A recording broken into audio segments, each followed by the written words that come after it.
Iowa, September 1944. Dawn lifts in a thin band of copper over a line of apple trees beaded with cold. A 2.5-ton truck grinds to a stop beside the orchard, canvas sides flapping. The tailgate drops. 15 German prisoners, hair close-clipped, step down in denim worksuits stenciled PW, hands bare to the chill. An MP with a carbine counts quietly. A county agent checks a clipboard. The farmer nods once, says nothing, and points to the ladders. By late afternoon, the bins are full. Sap sticks to palms. Shirts darken with sweat. An army mess kettle hisses near the fence line. Coffee pours into tin cups. The county agent totals the hours against a typed rate sheet. Prevailing local wage for fruit picking, printed by the War Food Administration. He signs the farmer signs. Payment goes to the War Department custodian, as the rules require. On a field table, the POW liaison sorts canteen coupons, the prisoners' daily pay, into envelopes marked by camp number. A few men glance up, surprised that the arithmetic is exact. The truck loads again. The MP's count matches the morning's. The farmer raises a hand in thanks that needs no translation. The day ends with ledgers, not slogans. Behind it stand law, scarcity, and a system built to keep harvests from rotting. The sight of German prisoners in an Iowa orchard did not happen by accident. It was the end of a chain that began in deserts and oceans, and in a treaty written between wars. The first large contingents of Axis prisoners reached American shores after North Africa. In the summer of 1943, ships that had carried GIs to Operation Torch and the Tunis Bizerte fighting returned loaded with men taken at Kasserine, and later in the collapse of the Axis bridgehead. Through 1944 and into 1945, more arrived from Sicily, Italy, and the Western Front. By the high water mark, the United States held over 400,000 Axis POWs in a nationwide archipelago of main camps and hundreds of branch camps. Grids on War Department maps put dots on places that had seldom seen soldiers, except in uniforms for parades: Algona, Iowa; Concordia, Kansas; Hearne, Texas; Camp Rupert, Idaho; Scottsbluff, Nebraska; dozens more from the Great Plains to the Delta, and the Pacific Northwest. The rules that governed those dots came from the 1929 Geneva Convention relative to the treatment of prisoners of war. The language was formal and detailed. Prisoners were to receive rations equivalent in quantity and quality to those issued to the detaining power's base troops. They were to have medical care, correspondence, and religious practice. Officers could not be compelled to work. Enlisted men could, provided the labor was non-military, not dangerous, and paid. Workdays, rest periods, and holidays were spelled out. Payment was not to be handed as pocket cash in towns. Instead, it moved through camp pay ledgers and took the form of canteen credits and controlled purchases. The convention also authorized complaint channels and inspections. In peacetime, the provisions read like a gentleman's agreement. In wartime, they became a checklist that American camp commanders were expected to meet in audits and surprise visits. Why the fields needed prisoners is another map.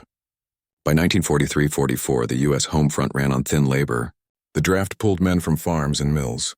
Defense plants absorbed others with higher wages and the promise of steadier hours. Internal migration reorganized counties faster than county agents could count hands. The War Manpower Commission tried to balance scarcity with rosters and deferments. The War Food Administration became the quiet general of harvest. It mobilized civilians, the Women's Land Army, school programs, and local drives. But at the height of the sugar beet, cotton, and fruit seasons, there were still rows unpicked and storage sheds idle.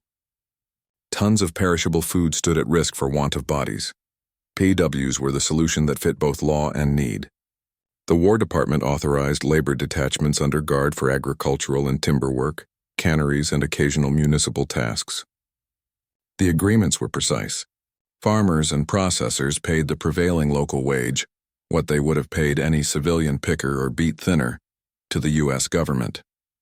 The War Department, in turn, credited each prisoner a daily wage in camp currency for his labor, canteen coupons or chits redeemable for toiletries, extra food items, stationery, and small comforts.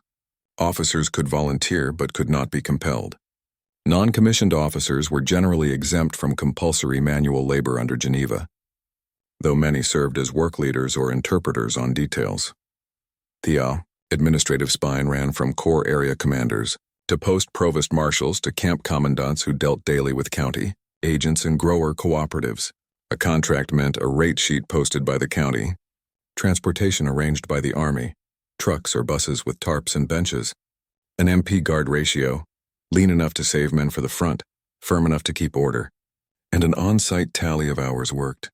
At day's end, the farmer signed the sheet. The county agent or Army procurement officer countersigned. The payment flowed through the treasury. Deductions for government-provided rations, quarters, transport, and guards were handled on the government side, not the farmers. The prisoner's pocket pay, small in U.S. terms, meaningful inside a camp economy, went into his account as coupon credit. Cash did not pass the fence. The lived geography matched the paperwork's promises. In beet country, Iowa, Minnesota, North Dakota, Nebraska, Idaho, prisoners hoed, thinned, and topped in rows that ran to the horizon. In Texas and the lower Mississippi Valley, they hit cotton under sun that made talk sparse. In California and Washington, they climbed ladders into citrus and apple orchards, then shouldered crates into trucks bound for packing houses. In the Pacific Northwest, they cut pulpwood and stacked billets by the cordon forest crowded with sap and sawdust. Branch camps sprouted where the jobs were. A school gymnasium converted to barracks with double bunks and a pot-bellied stove. A fairground barn with whitewashed walls. A church hall with blackout curtains and a bulletin board filled with ration menus and Geneva extracts translated into German. First days were taught. Farmers measured risk in glances. Would the guards be enough? Would the men do a day's work? Would they break tools or vanish into the corn? Prisoners measured risk differently. Would the wage be as posted or shaved by excuses? Would insults be part of the price? Would the coffee handed at noon be a lure or a test? The routine taught both sides quickly. Trucks arrived on time. Guards kept a respectful distance and watched the count. Tools were issued and returned. At quitting time, the rate sheet was pulled from a clipboard. The hours were read aloud and signatures held the arithmetic steady. Surprise on many faces came less from the guard's carbine than from the fact that the ledger matched the promise. None of this made the war less bitter. It made the harvest possible within an ethic the United States had committed to on paper and now practiced in fields. The system did not need affection to work. It needed schedules, posted rates, and a habit of obedience to a treaty that turned yesterday's enemy into legal labor today. To understand how those schedules ran, who counted hours, how the rate reached the treasury, how the camp coupons reached a man's hand, and what a day in beets or cotton looked like under guard, we step into the mechanics of the arrangement as it actually operated from dawn to dark. The arrangement lived on paper first, contracts, rate sheets, rosters, and then in habits that made the paper breathe. A county agent or grower cooperative filed a request with the Army Area Provost Marshal, crop, acreage, estimated worker days, prevailing wage per hour set by the county board. The camp procurement officer matched the request to a branch camp, a satellite of a larger post, close enough to keep transport short and guard ratios lean. The contract form listed the rate, hours, rest breaks, and the War Department's right to assign or withdraw labor based on discipline or security. Payment would go from farmer to the U.S. government, not to individuals. The prisoner would receive a fixed daily camp wage credit in coupons, per War Department tables, redeemable only inside the fence. Officers were exempt from compulsory labor under Geneva. Non-commissioned officers generally could not be compelled to manual labor either, though many served as work leaders or interpreters on details. Transport looked the same from Algona, Iowa, to Concordia, Kansas, to Hearne, Texas, to Camp Rupert, Idaho, and Scottsbluff, Nebraska. At first light, a truck or bus, canvas sides rolled, benches bolted, pulled to the branch compound gate. An MP sergeant read the detail roll. Name, POW number, status. A medical NCO scanned for illness. Helmets and carbines were visible by design. Guard ratios were spare, often a squad for 2 truckloads. Because every rifle absent from the front was an economy explained to farmers and community boards. The convoy ran the same road each day so residents learned to wave or look away without panic. At the field, the routine fixed itself quickly. Tools issued 1 for 1, ladders counted out, hooks or knives for cotton, hoes for beets. Work leaders, often German NCOs serving in non-compulsory supervisory roles, translated the farmer's instructions and the county agent's safety reminders. Fingers off ladder rungs. No smoking near dry pulpwood. Keep rows straight for the lifter.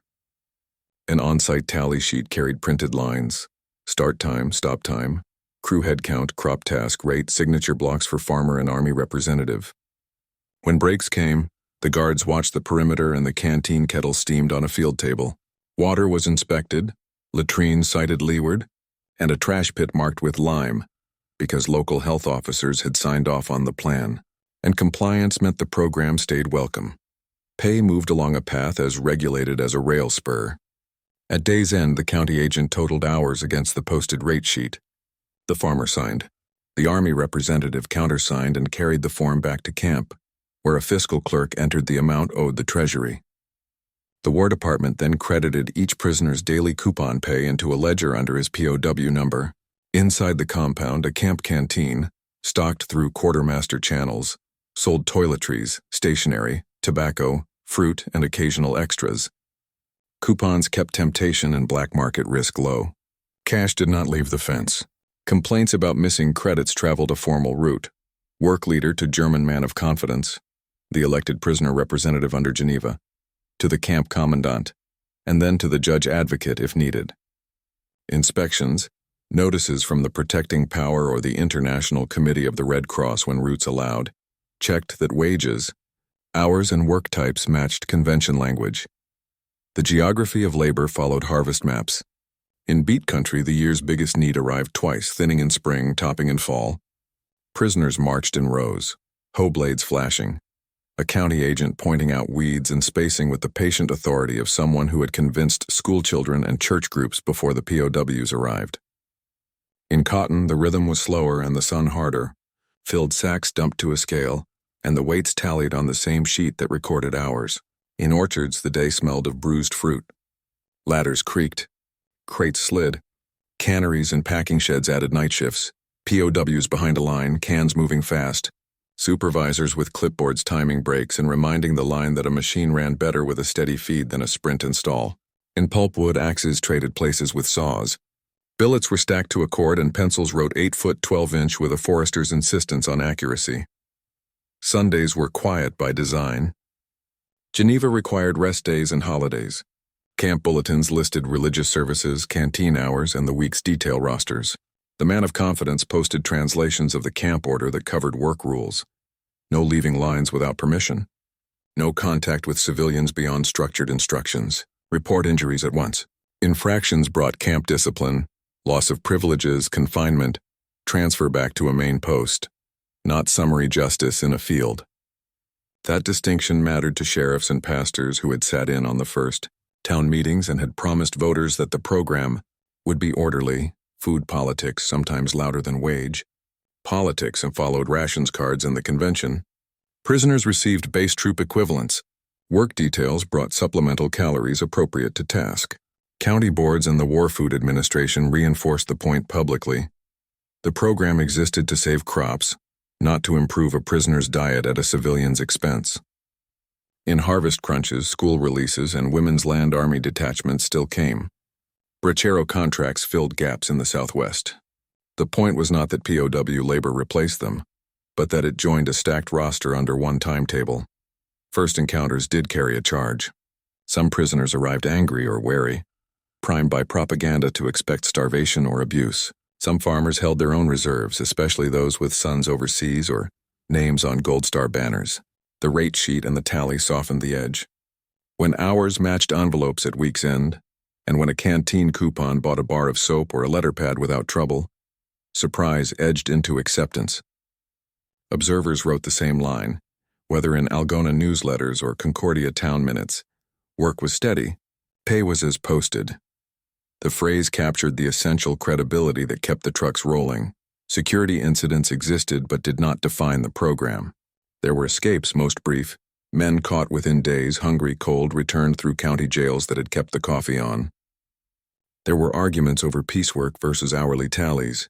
Judge-advocate memos settled disputes by quoting the contract and Geneva in measured paragraphs. There were church picnics and Christmas concerts staged by POW choirs under guard on courthouse lawns. None of those were required by treaty.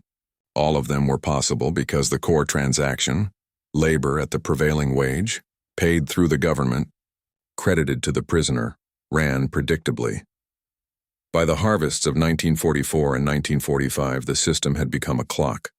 The hands were farmers, agents, guards, and prisoners. The pendulum was the rate sheet. The tick was the truck gate opening at dawn. Under that cadence, fair pay ceased to be an argument and became procedure, which is the only way a wartime program with enemies on both sides of the fence could last. With the ground rules clear, the film can now widen and then tighten again, into the human reactions, the logistics that made dawn to dark possible, the legal spine behind the signatures, and the moral weight of paying an enemy exactly what the board posted. A harvest day is made of ordinary gestures. Glove tug, ladder lift, a nod that says this tree next. The German prisoners learned the cadence fast, partly from work leaders who had thinned beets in Bavaria or cut timber in the Harz, partly from American farmers whose speech ran short and exact. The MP presence set a quiet border. Carbine slung, count kept, little else. What surprised many POWs was not the guard. It was the predictability. The rate sheet pinned to a clipboard matched the number read aloud at dusk. The county agent's pencil did not slide. At noon, a kettle hissed. Coffee for civilians. Water for all. Rations taken from army tins that tasted the same inside and outside the fence. A farmer might offer a tin dipper of well water across a gap the rule book did not require anyone to bridge. Grace before eating came in 2 languages some days and none on others. Women from the church brought pies to the field edge on Sundays after service, and left them on a table a pastor had insisted was common ground under God. Under guard. No rulebook asked for that either. But it happened because the program's center, work done, wages fair, had lowered the temperature of the day. For the prisoners, canteen coupons became miniature freedoms, soap that smelled like a memory, paper for a letter to Westphalia that censors would read and family would keep, tobacco shared in the yard after lights out. The shock many recorded later was this: the wage was as posted. Not generous, not mean, simply the same line any local would have earned. It replaced a picture painted by propaganda with a ledger line, which for men accustomed to orders felt like a different kind of honesty. The system worked because it moved like a convoy. 0600 roll call at the branch camp gate. An MP sergeant checks names against the detail roster. A medic notes coughs and blisters. Trucks pull onto the road, canvas rattling, benches full, tool racks clanging in rhythm.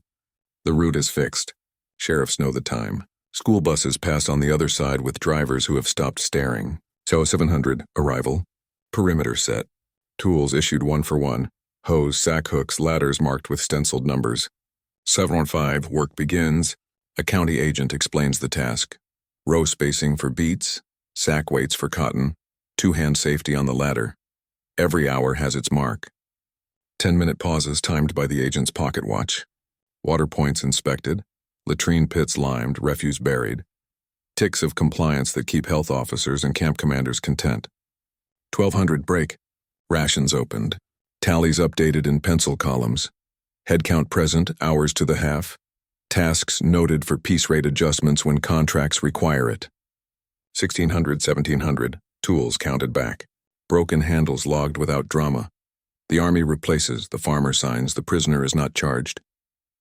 Dusk. The agent reads the posted wage aloud. Farmer signs. Army countersigns. The sheet travels back to camp with a guard who has learned to keep paper dry in a light rain.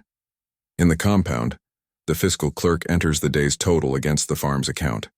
The coupon ledger credits each POW the fixed daily amount. A man of confidence, the elected prisoner representative, checks the numbers, fields gripes, and carries formal complaints to the commandant if a tally seems light.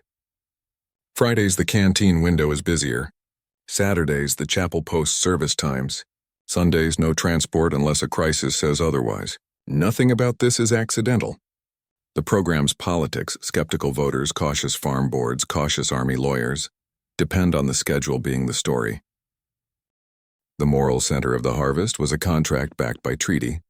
The 1929 Geneva Convention set the frame: humane treatment, officers exempt from compulsory labor, enlisted men subject to non-military, non-dangerous paid work, working hours comparable to civilians, rest days, Complaint channels through the man of confidence. Inspections by a protecting power or the ICRC. The War Department translated that into circulars and judge advocate opinions that camp commandants kept in ring binders. And county agents learned to, quote, pay language mattered most. Farmers paid the prevailing local wage into a U.S. Treasury account, not to individuals. The Army credited each POW a fixed daily camp wage, scaled by grade, issued in coupon currency spendable only at the canteen. Deductions for rations, quarters, transport, and guards were not taken from the POW's coupon credit. They were part of the government side of the contract. Officers could volunteer for non-hazardous work but could not be compelled. NCOs were typically exempt from compulsory manual labor, but often served as work leaders, translators, or clerks, paid accordingly within camp rules. Disputes had a path. If a rate sheet failed to match what the farmer offered, the county board corrected it or the judge advocate did, usually by pointing to the posted bulletin and the signed contract. If a prisoner claimed his coupon credit was short, the man of confidence carried the claim to the commandant, who checked the ledger and the tally sheet from the field. Recurring errors triggered audits. Inspections, when transportation allowed, walked the rows, checked hours, asked about rest days and holidays, and looked at canteen books. On paper it could look fussy. In the field it kept the trucks rolling. The rule sat between suspicion and trust and gave both sides something firmer than memory to lean on. Hands finding rhythm, trucks running to the minute, and contracts speaking with the force of law. Together they built a platform sturdy enough to carry a wartime harvest. The remaining angles widened the lens. Money and output, perception on both sides of the fence, and the moral weather of small towns learning to work with captured men under guard. In 1944, the farm problem was not seed or weather alone. It was hands. The draft had thinned crews. High-wage war plants pulled drivers from tractors. Rail and truck bottlenecks punished delay. The arithmetic of perishables is cruel. Beets topped late lose sugar. Cotton left to weather sheds lint and value. Fruit past peak becomes fodder for vinegar, not tables. POW labor didn't replace civilians. It stacked with school releases, Women's Land Army crews, and bracero contracts to thicken the line when the window narrowed. County boards set prevailing wage sheets crop by crop, updated as seasons turned. Farmers paid those rates to the Treasury. The Treasury's line moved through War Department ledgers. The prisoner's camp coupon credit arrived predictably. The difference showed up in tonnage saved and shifts run. Canneries posted second shifts because branch camps could supply a night crew under guard. Beet cooperatives booked extra rail cars because fields finished on time. A county agent's notebook from the plains or the Snake River Plain tells the story in pencil. POW detachment, 60 men, beets topped in 3 days, contract complete. Rains followed. On a balance sheet, POW labor stabilized price and supply in regions where a missed harvest would have meant ration adjustments later. The program also returned money. Farmer payments flowed to the Treasury, offsetting the costs of housing, rations, and guards. It wasn't profit, but it wasn't charity either. Critics asked whether prisoners undercut local wages. The answer by design was no. The posted civilian rate was the rate. Complaints about piecework versus hourly tallies surfaced and were settled by judge-advocate citation of contracts. The economic engine functioned because rules kept labor not cheaper but reliable, and reliability in a harvest is the most valuable commodity. Many Germans arrived with hard pictures in their heads, stories of cruelty and starvation, of vindictive farmers and guards waiting for a pretext. The first week's routine often punched holes in the image. Trucks came and left on schedule. Guards watched but didn't bait. The rate sheet on the clipboard matched the figure read at dusk. Camp coupons bought a pencil, a soap bar, a packet of tobacco. The man of confidence filed grievances through a channel that answered, eventually, in writing. Letters home passed through censors and reached Westphalia or Württemberg, with careful phrases like, Arbeit ist geordnet, the work is orderly. Not every face across the fence was friendly. Some farmers measured their patience against casualty telegrams and found it thin. Some prisoners carried political loyalties that made them scornful or sullen. But contact under predictable terms has its own weather. A farmer who said good work because the bins were full did not have to like the men who filled them. A prisoner who received the day's credit did not have to admire the system that issued it. The surprise lay in the absence of petty theft from the wage. No shaving for tools or transport beyond what the government side already charged itself in its books. The effect rippled forward. By late 1944 and into 1945, surrender narratives from some units acknowledged a grudging trust in American treatment. The POW grapevine talked fastest of food and pay. Word that harvest details meant steady work, fair rates, coupons honored did not end the war. It did sand down a corner of fear. Perception shifted from enemy that hates to system that keeps its own rules. In wartime, that is not sentiment. It is a fact pattern strong enough to carry through repatriation and memory. The moral weather over a program like this is local. It lives in town halls and church basements, at school boards and in sheriff offices where the map of guard routes hangs beside a photo of boys overseas. Communities signed on because harvests mattered, and because Geneva gave them language to defend the choice. Prisoners were legal labor, paid at local rates, under Army control. Within that frame, a culture grew. Pastors organized Sunday vespers near camp fences. Civic clubs dropped magazines at the gate. Librarians collected German titles for camp shelves. At Christmas, choirs from branch camps sang carols on courthouse lawns.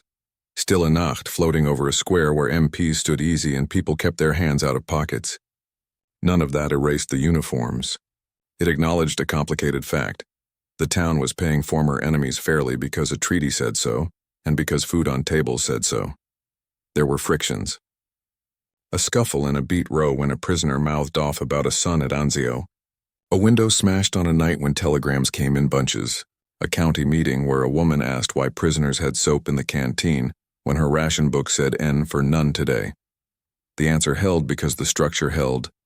Base rations for the prisoner equivalent to base troops, supplemental calories for hard work, no cash beyond the fence, complaints in writing, inspections when roads allowed. The fairness of pay was not a gesture. It was a policy that constrained tempers, proved itself in ink, and made possible the occasional courtesy, a pie left on a table, a thank you said under guard, that people remembered when the uniforms were gone. The community's labor was to keep the lines clear. Work here, worship here, visit there, no crossing without leave. Within those lines, something like respect took root, trimmed by rules and watered by routine. That moral steadiness would be tested when rain threatened sugar content, when cotton was late, when trains were short, but a test is what the next season delivered. The angles fold into the campaign of the fields, a 1944 harvest crunch when days mattered, and the policy, prevailing wages paid, coupons credited, schedules kept, proved whether a treaty could save what weather and war endangered. The crisis arrived with the weather report and a calendar that refused to blink. October 1944. Upper Midwest and Great Plains. A cold front leaned down from Canada. Forecasters spoke in tones county agents understood too well. Hard frost in 2 nights, maybe 3. Sugar beets were at sugar peak. If topped late, the percentage would drop. If left in the ground after a hard freeze, the beets would rot or split. The War Food Administration telephoned through state boards. Notes went to camp commandants and branch camp sergeants. Trucks were requisitioned. Rate sheets were reposted to avoid argument in the field. The order was simple: finish the rows. At Algona, Iowa, the roll call ran long before dawn. An MP sergeant read names over the chuff of idling trucks while a medic checked hands for blisters that could split in cold. 2 squads guarded 3 truckloads. Lean ratios explained to town councils months earlier. At the Scottsbluff beet factory in Nebraska, the night shift watched the yard fill with wagons. They could not run the slicers without beets. They could not wait on nature's patience. On the Snake River Plain near Rupert, Idaho, company men chalked bin numbers and sent runners to the branch camp to ask if the detail could stay an extra hour past dusk. The answer returned from the commandant with a stamp, approved, and a caution on rest rules. Extra hour today, later start tomorrow. The Geneva pages on rest days were not suggestions. They were program armor. In the fields, the cadence changed. Thinning had been steady. Topping under a frost warning became a drill. Work leaders, German NCOs exempt from compulsory manual labor but serving by choice as non-compulsory leaders, walked the rows and repeated the farmer's instructions in crisp German. Knife angle low, crown clean, toss forward to the wagon. County agents stood at interval points, pocket watches in hand. They were not foremen. But in a crunch they wore the urgency of one.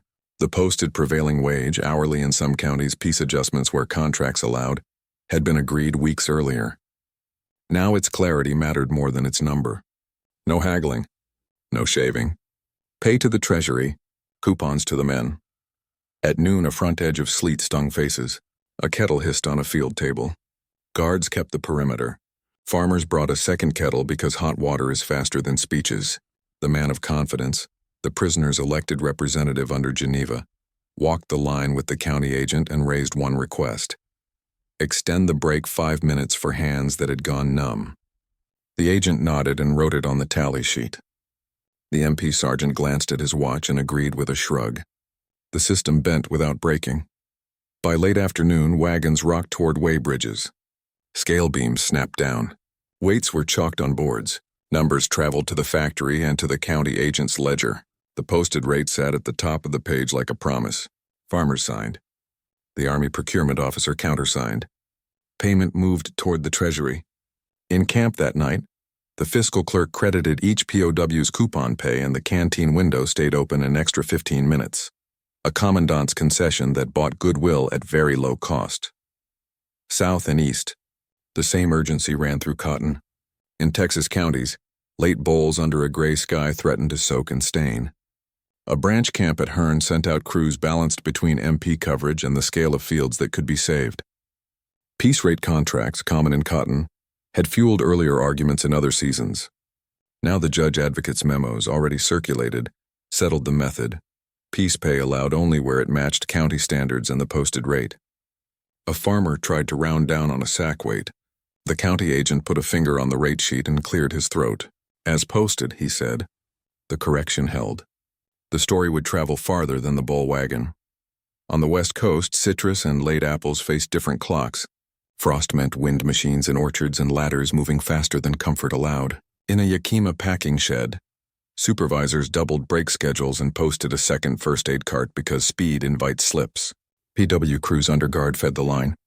Women's Land Army volunteers stacked and sorted. School releases filled corners where small hands could pack cartons gently. The wage sheets matched across crews. The point was not to cheapen labor. It was to guarantee it. The climax tightened where crops met rail.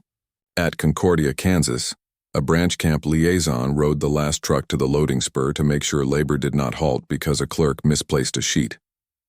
At Algona, the town minutes later recorded the quiet hero of the day as a boilerman at the factory who kept steam up for slicers that ran past midnight. Because if slicers stopped, topped beets waited, sugar content slid and the work in the rows lost its measure. At Rupert, the Army approved Sunday. Movement to the scale with the rider that religious service be offered at dawn and repeated in camp that evening. Geneva's Sabbath. Respected while the harvest emergency was honored. Surprise crossed the fence line in 2 directions. POWs primed by rumor to expect a flick of the wrist that robbed a day's tally. Saw the opposite. Rate as posted. No deduction from the prisoner's coupon credit for tools or transport. And the Army handling its own costs on its side of the ledger. Farmers, primed to suspect sullen hands, saw crews that worked like any crews once the routine proved itself. Sleet-stiffened jackets. Gloves grew slick with sap and mud. The tally sheets, the real protagonists of the day, stayed legible under oilskin covers and arrived at the branch camp dry. When the frost finally marched across northern rows, many fields stood finished or close enough to cut losses to accounting rather than grief. Factory yards piled high. Tank cars took on syrup. County boards wrote thank yous in their minutes to the camp commandants and to school superintendents who had released classes for morning shifts. The interesting line in those minutes was not gratitude. It was rates observed. That phrase protected the program more than any speech. It told skeptical neighbors that the presence of captured men in their fields had not rewritten the wage book. In that week, policy lived or died in small, cold decisions. A guard who permitted 5 extra minutes of warmth because frostbite costs more than a schedule. A farmer who signed the posted figure even when a harvest's edge tempted him to shave. A commandant who extended canteen hours and safeguarded Sunday with double services. A man of confidence who wrote a grievance and saw it resolved in ink, because a time column had been shorted by a clerk in a hurry. Each item held a seam of trust together. The frost receded. The trucks kept their hours. The program had proved it could expand under pressure without breaking its center line. Prevailing wage, paid through the government, coupon pay credited to the prisoner, non-compulsory work leadership by NCOs, rest and worship protected, the ledger matched to the day's sweat. The next season would ask a different question. Could a system that fought a crisis become normal without relaxing its rules? And could it carry that normal through to repatriation when 1945 turned the page? Victory in Europe changed the calendar, not the crops. V-Day, May 8, 1945, arrived on a Tuesday. On Wednesday, orchards still budded, beet fields still needed thinning, cotton rows still waited for hands. German POWs in American camps woke to formation and to rumors about repatriation. County agents woke to rate sheets and to calls from canneries worried about peaches that ripen whether treaties end or not.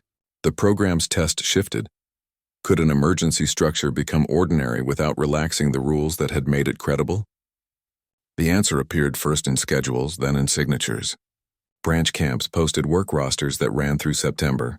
County boards renewed their prevailing wage bulletins and mailed copies to pastors, editors, and farm bureaus, the same audience that had policed fairness during the crunch of 1944. War Department circulars reiterated the Geneva spine: officers not compelled to labor, enlisted men only at non-military, non-dangerous paid tasks, rest days, religious services, complaint channels through the man of confidence, inspections when roads allowed. A new paragraph acknowledged repatriation queues but added the practical rider that detachments would continue, until relieved, to protect harvests and contracts already signed. In beet country, spring thinning returned with fewer speeches. At Algona, the county agent's pocket watch set 10-minute breaks at the top of each hour, as if timekeeping itself were a crop. At Scottsbluff, crews rotated between fields and factory yards. The slicers ran twin shifts because the rail net, freed of wartime priority trains, could finally keep up with syrup cars. The rate sheet stayed pinned at the top of clipboards, and the line as posted kept its quiet authority.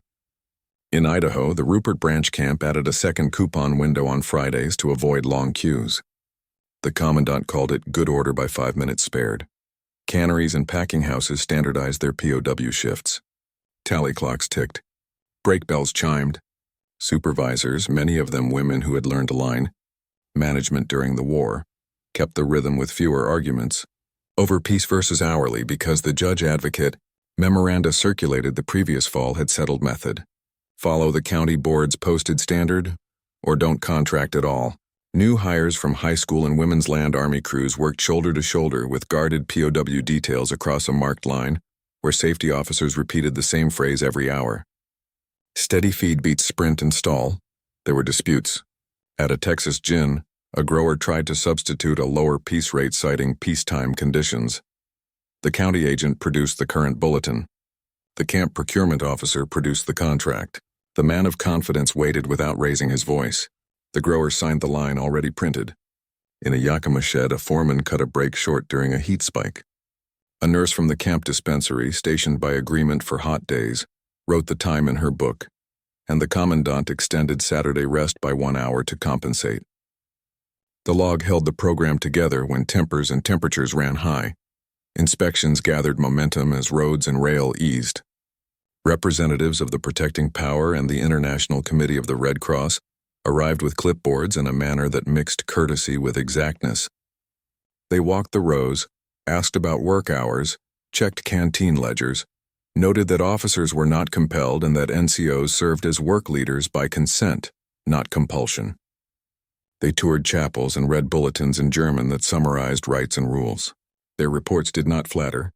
They recorded blankets short here, latrines too close there, a guard too easy with words in one county, a camp choir welcomed at a church hall in another. But the line that mattered: wages at prevailing local rates paid to the Treasury. Coupon credits posted in camp books appeared again and again. That line had become the program's reputation. The social ground, newly fragile after VE Day celebrations, steadied under habit. Communities had learned where the lines lay and kept them. Work under guard, worship by posted hours, visits when authorized. No cash outside the fence. Concerts continued, POW choirs singing Stille Nacht in December, hymns in June on courthouse lawns. Church suppers left pies on trestles just outside the MP cordon. Pastors blessed the table as common ground under law. The gesture meant more in 1945 than it had in 1944 because the uniforms were no longer forced by wartime panic. They were kept by treaty and by contracts that people still honored when fear had ebbed. Repatriation finally cast a long shadow across the fields. Orders slotted men by priority: medical, maritime, early capture, skilled trades. Some POWs shipped not to Germany first but to the United Kingdom or France for additional labor under Allied agreements. Then home later. Camp commandants briefed crews bluntly: "You may work this week and leave the next. The ledger will close clean. Coupon balances will be settled." County agents asked, quietly anxious, whether crews could be held through apple and beet finish.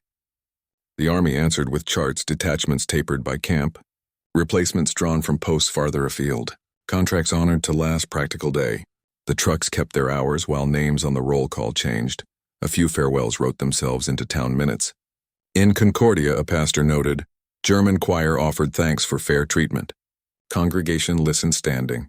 In Algona, the paper recorded a harvest appreciation, at which farmers shook hands with work leaders through a fence and said nothing more elaborate than good luck. The man of confidence in more than one branch camp wrote a final letter to the commandant. Wages were as posted, complaints answered, services held. It was bureaucratic language, but in it lived a kind of respect that does not require sentiment to be true. The last act of normalization was accounting. Fiscal clerks balanced farmer payments against treasury receipts. Camp books closed with coupon credits tallied and signed. Rate sheets were filed with the note observed entire season. County boards reported upward. Crops saved. Disputes minimal. Security incidents few and brief. Escapes returned hungry and cold.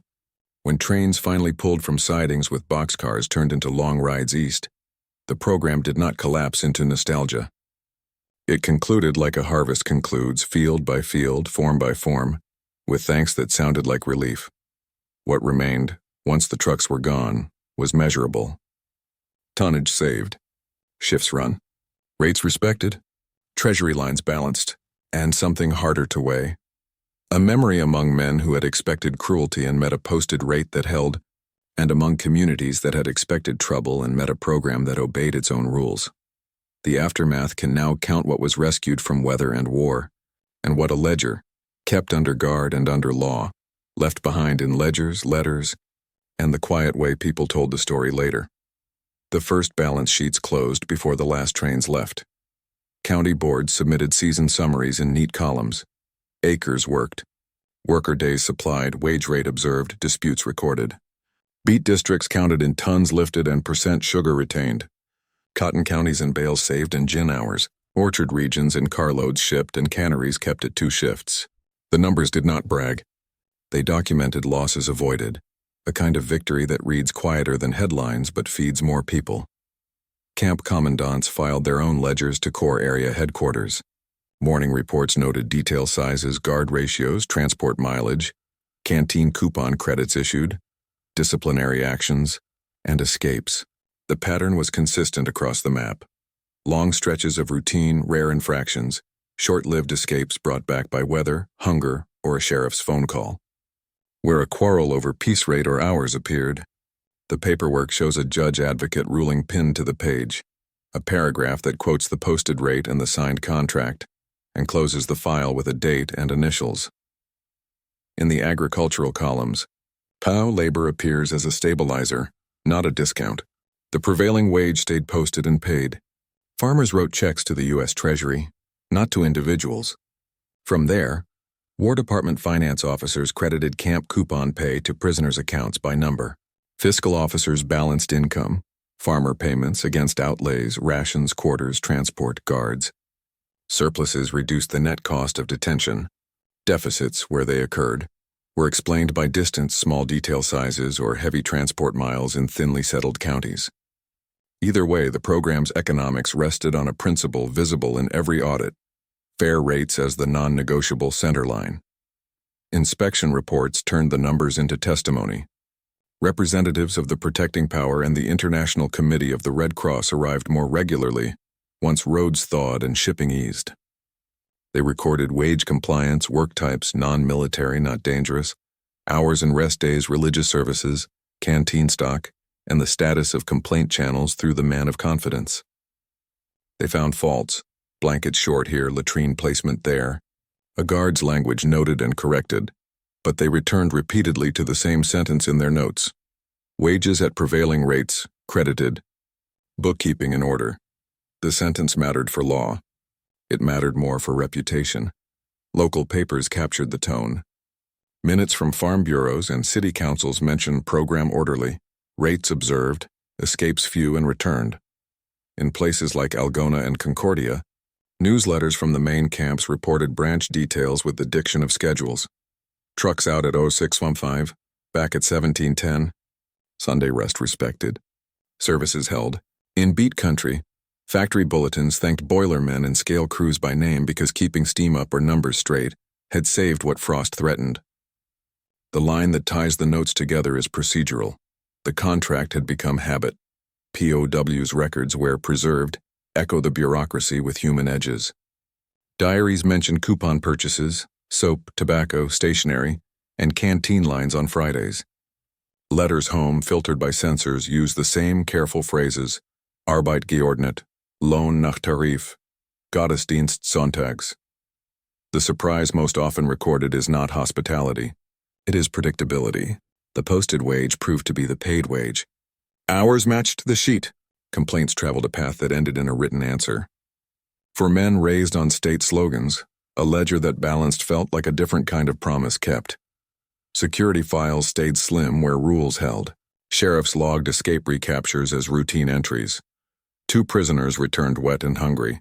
1 surrendered at farm kitchen after 2 nights. County agents logged tool losses and breakages. The forms show government replacement, not deductions from a prisoner's credit. Pastors wrote a line or two. Vespers conducted, choir permitted on the courthouse lawn, attendance orderly. None of this sentimentalized the war. It marked a season in which law plus ledger had kept temper inside lines drawn in advance. Economically, the season's story is visible in throughput. Canneries met contracts. Packing sheds shipped on schedule. Beet factories ran slicers late because topped routes arrived in time. Rail dispatchers report carloads that did not slip into backlog. Truck dispatchers note fewer idle hours. When the War Food Administration and state boards closed their year, they credited emergency labor detachments, POW, alongside school releases and the Women's Land Army, not as replacements, but as an extra layer of certainty. The program's endgame appears in accounting entries titled Final Settlement. As repatriation orders advanced in 1945, camp finance officers reconciled coupon balances, closed farmer accounts, and stamped rate sheets with observed for the season. County boards filed a last report, harvest completed, disputes minimal, security stable, public cooperation sustained. The neutrality of the language is the point. A wartime improvisation had matured into procedure and left behind a paper trail that could be defended by any commander in any hall, where the policy might be questioned. The ledger closes, with one more column that numbers cannot capture directly, but every report implies confidence. Farmers expected trucks to come. POWs expected coupon pay to post. Guards expected schedules to hold. Inspectors expected records to match reality. Confidence is not a decoration. It is an output. In 1944-45, it harvested tons. The concluding section will turn from columns to consequences in memory and policy. What this steadiness did to attitudes on both sides of the fence, to surrender decisions in a war's last months, and to the practices the United States carried forward when the uniforms and the trucks were gone. What the ledgers measured in tons and hours, memories translated into posture. For the prisoners, the harvest years settled into a set of durable impressions. Order, wages as posted, complaints answered, Sunday observed. Letters that passed censors carried careful phrases: Arbeit geordnet, Lohn nach Tarif, Gottesdienst sonntags, that families kept because they contradicted rumor without provoking censors. Diaries noted small liberties: a bar of soap bought with coupons, a pencil for a letter, a hymn sung at dusk along a fence. Shock at being paid the local rate gave way to the steadier knowledge that the rate would hold tomorrow. In barracks talk, that predictability did two things. It reduced panic about the immediate future, and it carved a line between propaganda and procedure. Men who had expected humiliation recorded arithmetic instead. Those impressions traveled back across the Atlantic with repatriation. From late 1945 through 1946, railheads filled and camps thinned. Some men routed first to France or the United Kingdom for interim labor, then home. The harvest narrative went with them. Guarded work, fair rates, ledgers that balanced. It joined other factors, food in camps, medical care, the absence of reprisals, in shaping how former POWs described the United States to families and neighbors. The story was not sentimental. It was procedural. They kept the posted wage. In towns rebuilding under rationing and rubble, such a sentence had weight because it described something replicable, a rule obeyed. For American communities, the program left a practical and moral ledger. Practical, because crops reached markets and factories met contracts during thin years. Moral, because towns had honored a treaty in public, with rate sheets on clipboards and Sunday rest in bulletins. Minutes from councils and farm boards in places like Algona and Concordia show the stance adopted when questions rose. The prisoners were legal labor under Geneva. The wage was prevailing, the pay flowed to the treasury, and coupon credits stayed inside the fence. That language equipped pastors at church suppers, sheriffs at town halls, and county agents at field edges to answer hard questions with something more than opinion. It also circumscribed kindness, making room for holiday choirs at courthouse lawns, for pies set on trestles under guard, without allowing the lines to blur. There were returns. In the 1950s and 1960s, former POWs, now civilians with families, visited Midwestern towns and Great Plains counties where they had worked. They stood for photos at cannery doors and packing sheds, found pastors who still remembered hymn lists, and knocked on farmhouse doors to say a single, unadorned thank you. A few emigrated later, sponsored by relatives or employers who had learned their names under guard and remembered their steadiness. Those stories belonged to local papers and family albums rather than official reports, but their details rhyme. A posted rate remembered, a ledger that matched a day's sweat, a fence that kept its rules. Policy learned too. The War Department's circulars, judge advocate opinions, and camp finance procedures hardened into a template for managing enemy labor within law. Contracted at local wage, payments through government, no cash outside, coupon economies inside, rest and worship protected, complaints in writing, inspections when routes allowed. Post-war doctrinal manuals retained that spine, useful not only for POW management but for any large program in which the United States wished to tie reputation to record. The lesson that logistics is the first language of mercy and of credibility outlived the harvests. The limits were real. Fair pay under guard did not erase telegrams, nor did it indemnify every incident. Escapes occurred. Tempers flared. A broken window and a hard word appear in more than one sheriff's log. The program asked small towns to be principled while they worried about sons far away. Its discipline prevented most harms and corrected others, but it did not pretend to be reconciliation. It was less dramatic and more durable. A fence that kept its own rules. A wage that matched the bulletin. A Sabbath respected. A complaint answered in ink. In the wider arc of the war's last year, such steadiness mattered. Surrender in groups came easier where rumors of fair treatment had outrun leaflets. Inspections that read, wages at prevailing rates credited, gave U.S. commanders something to show protecting powers and allies when conduct was contested elsewhere. And the harvest tonnage, prosaic but essential, fed civilians and soldiers without requiring new ration cuts. The enemy's astonishment gave way to a cooler acknowledgement. The Americans ran their camp economy by the book. When the last truck stopped at the branch gates and the last rate sheets were stamped observed for the season, the program ended as it had run, quietly on time. What remained lived in two places, in ledgers precise enough to face auditors and historians, and in habit, the reflex to post the rate, to read it aloud, to sign the sheet, to credit the coupon, to hold the Sabbath, to keep the complaint channel open. That habit is how policy survives a change of weather and a change of uniforms. The film has one last task, to set this steadiness in a wider light, what it says about law, logistics, and character in a democracy at war. and how a farmer's signature at dusk can be an instrument of strategy as surely as a convoy at dawn. The harvest years teach a quiet theorem. Character, under strain, is proved by procedure. In a nation at war, it would have been easy to treat wage sheets as ornaments and fences as excuses. Instead, the United States pinned a posted rate to a clipboard, read it aloud at dusk, and signed the line in view of men who had worn the enemy's uniform that spring. The act was not sentimental. It was administrative, and that is why it held. Law moved through ledgers, through county bulletins, through judge-advocate paragraphs, through the measured steps of an MP keeping count while a farmer kept time, and a man of confidence kept the complaints in order. Where the routine was respected, astonishment lost its voice and predictability took its place. Fair pay under guard did more than save crops. It converted Geneva from principle into practice in towns that measured morality against tonnage and time.